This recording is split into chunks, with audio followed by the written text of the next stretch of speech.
Crimson. And this is Swan. And we'd love to know what you think of the stories. Even if it's bad. So leave us a comment. Or give us a thumbs up. Thank you.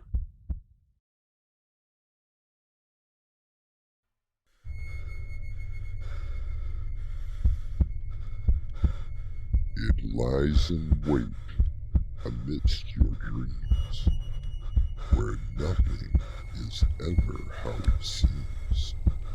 It is a portal to a terrifying world beyond the doorway to nightmare.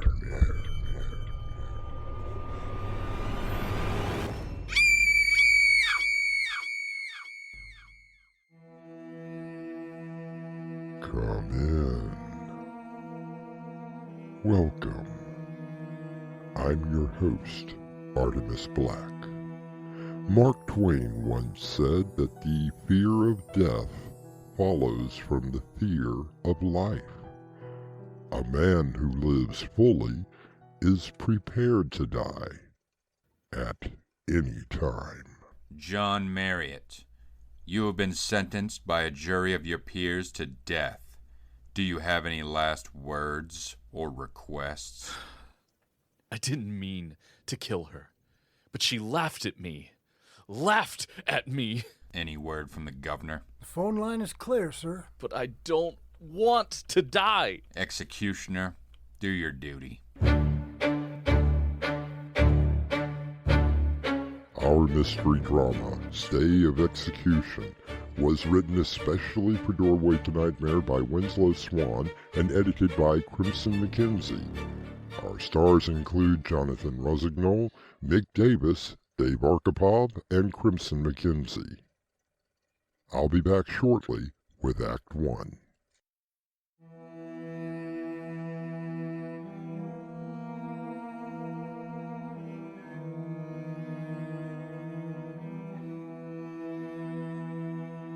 His name is John Marriott. For the crime of capital murder, he has been sentenced to death. At exactly 6 p.m., Mr. Marriott will be led down a very long hallway and strapped into the last chair that someone will ever sit in. Come on, Mr. Marriott. You really should eat something. Why? Why should I even bother? Well, it's your last meal, isn't it? You didn't order anything, but they brought you a fine spread. I mean, look at this steak. I don't want it! Okay, no problem. When? When will they come for me? Around 5:45. That way they can get you prepared. I don't want to die. Now, don't be like that. Everyone dies. You just have the privilege of knowing exactly when. It's not fair! I didn't mean to kill her! Look, Mr. Marriott, I'm just the guard. You don't have to... I walked in on her. Alma Rawlings. We'd been together for just a few months when I walked in on her. There she was, naked, in bed, with another man. And then she started laughing. Laughing! Come on, Mr. Marriott.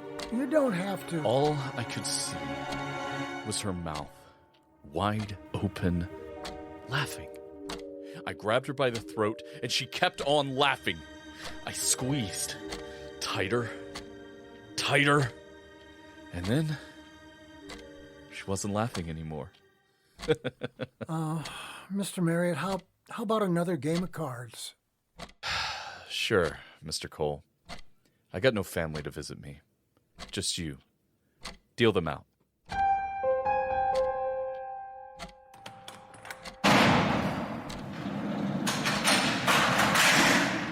Mr. Marriott, it's time. No. I don't want to die. John Marriott, you have been sentenced by a jury of your peers to death. Do you have any last words or requests? Yeah, I got some last words. She deserved to die. Let's go.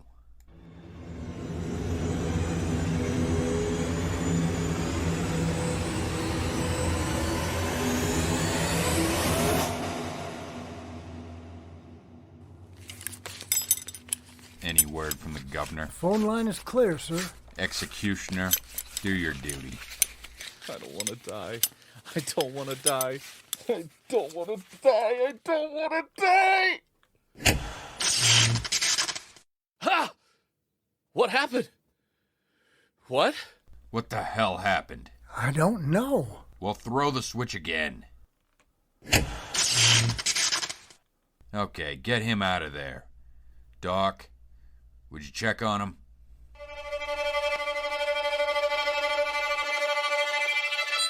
Will you mind telling me what happened in there, Mr. Cole? Everything was tested. It should have gone off without a hitch. I don't get it. The doctor said he fainted, and that he's all right. So what do we do now? We'll try it again.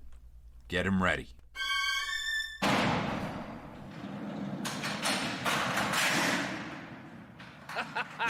Well, well, well. Hello, Warden Miller. John Marriott, you have been sentenced by a jury of your peers.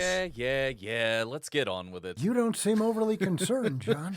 Because you can't do it. What are you talking about? You can't kill me. No matter how hard you try, you can't do it. Get him ready.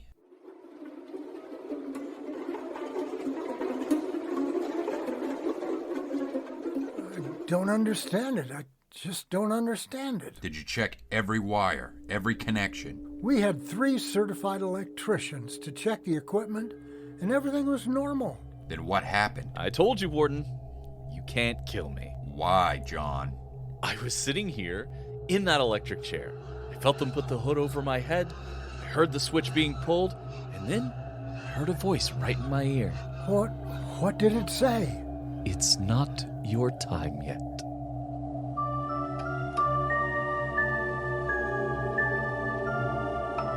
A slight chill runs down the spine of the warden and the guard. They look at the condemned man who sits placidly, smiling. I'll return shortly with Act 2.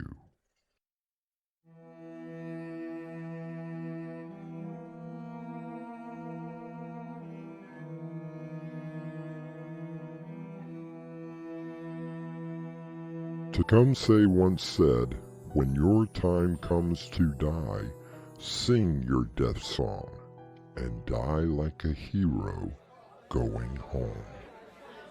I want to thank you, Mr. Cole, for buying me the drinks. Least I could do. I suppose Warden Miller was a little peeved when he was told to let me go. Mad as hell, Mr. Marriott. Now, your attorney argued your case before the Supreme Court. They felt that you'd been through quite an ordeal and that you'd had enough. Here's to a new lease on life. So what are your plans? Plans? Oh, come now, Mr. Cole. That's not really what you want to know. You're right. So go on. Ask me what everyone else wants to know. How? How did you survive the electric chair? Not once, but twice. There was some reporter that asked me that very question when they let me out. I told him it would cost $5,000 to get the answer. I'll give it to you for free. It was the devil himself that told me. Go on. You're kidding. No, really. He told me exactly how I was going to die, and it wasn't going to be in any chair. So you know when you're going to die. No, not when, how. And that's a lot of good information to have. Well, tell me. The old boy told me that when I would die, that I would die on the wing of a plane. Now, that's kind of weird. I figured that if I never, ever fly, I'm gonna live forever.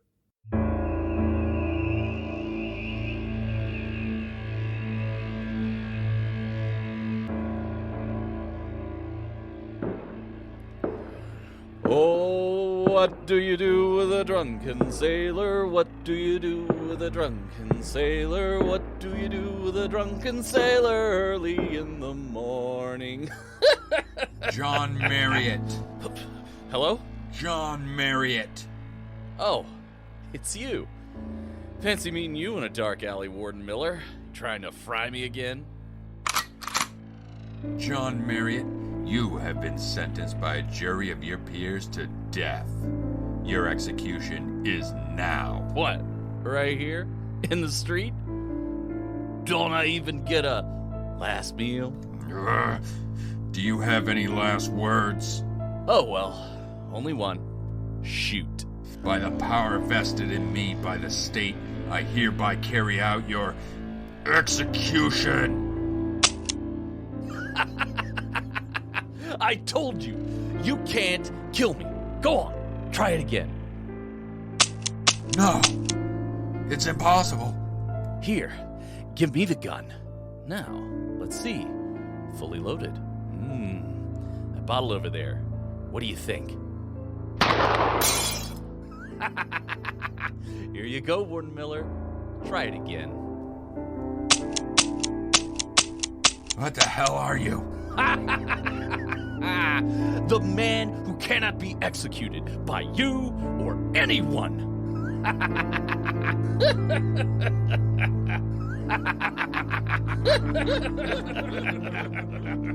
Marriott continues to laugh as Warden Miller runs away, the echoes of the laughter following him, haunting him.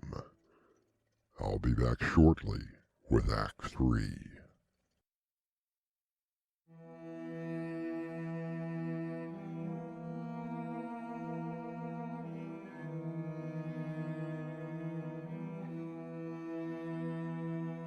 Some people are so afraid to die that they never begin to live, said Henry Van Dyke.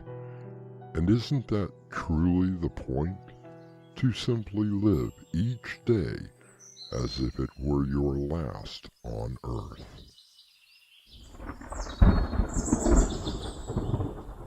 Frank, we may need to make this quick. It looks like a pretty bad storm heading this way. Mr. Marriott! Mr. Marriott, over here! You must be the lovely Jennifer Marlowe. Yes, Mr. Marriott. And this is my cameraman, Frank. I must say, you're much prettier in person than on television. Your charms will do no good on me. I only took this assignment because we're short on reporters. Oh, yes. You usually do these so-called fluff pieces. Do you consider me a bit of fluff? Hardly. This is going to be a fun interview. Look, you were convicted of killing someone. You were sentenced to die, and by some miracle, you survived. Absolutely correct, Jennifer. Miss Marlowe? I apologize for being so familiar. If you don't mind, Mr. Marriott, I would like to get this over with as quickly as possible. Fine. Whatever you would like. But first, my money? Just as you requested, $5,000. Now, we can begin. Frank, you good? Okay, in 3, 2, 1. This is Jennifer Marlowe speaking with what the press have called the man who will not die, John Marriott. Mr. Marriott, do you have any explanation as to why the execution failed not once, but twice? Oh, I suppose that some would say that it was divine intervention. Are you a religious person? Oh, hardly. And you freely admitted to killing your victim. If she were here right now, laughing at me the way that she did, I would gladly do it again. What are your feelings toward people who would say that the state should try again, but using a different method? It won't matter what they try. I cannot be executed. Okay, so what are your plans now that you're out of prison? Well, thanks to the generosity of your wonderful station, I'm gonna live. First, a little trip to the coast. And perhaps I'll write a book. Okay, cut it, Frank. Is there something wrong? Yes, that stupid airplane. It's going to ruin the whole audio. Look, we'll have to do it again. What airplane? I think it's somewhere over there. Oh, way over there. Well, that's okay. Fear of flying, Mr. Marriott? You could say that. All right, let's try it one more time. Frank, you ready? Okay, in 3, 2... What's that idiot doing? Something's wrong. Frank, get your camera on it now. No. No! Won't get me. I can't be killed! Mr. Marriott! Where are you going? That airplane! No! Won't get me! Won't get Mr. me! Marriott! Come back! Frank, he's running right towards it. It's landing in the park. Get your camera on it now. Hand left. Stay on the plane. Right now, that's the bigger story. No! Oh my God.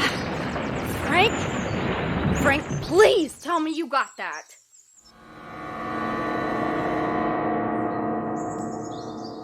This is Jennifer Marlowe reporting live in City Park, where a single-engine plane made an emergency landing. According to the pilot, he was taking friends on a test flight in an old aircraft that he had previously restored. The pilot informed me that at 40 years of flying old Bessie, as he called it, through every weather condition, not once has it been struck by lightning. However, a rogue bolt of lightning forced the plane to make an emergency landing at exactly 6 p.m. tonight. Neither the pilot or his passengers, Willard Martin, warden of the state prison, and Thomas Cole, a guard who also works at the prison, were harmed. There was one fatality, however. Mr. John Marriott, known as the man who could not be executed, was struck and killed by the wing of the plane as it was landing. This is Jennifer Marlowe, reporting live from City Park, KRB News. Of all the wonders that I yet have heard, it seems to me most strange that men should fear, seeing that death, a necessary end, will come when it will come, said William Shakespeare, and like a thief, it will come most unexpectedly. I'll be back shortly with a final word.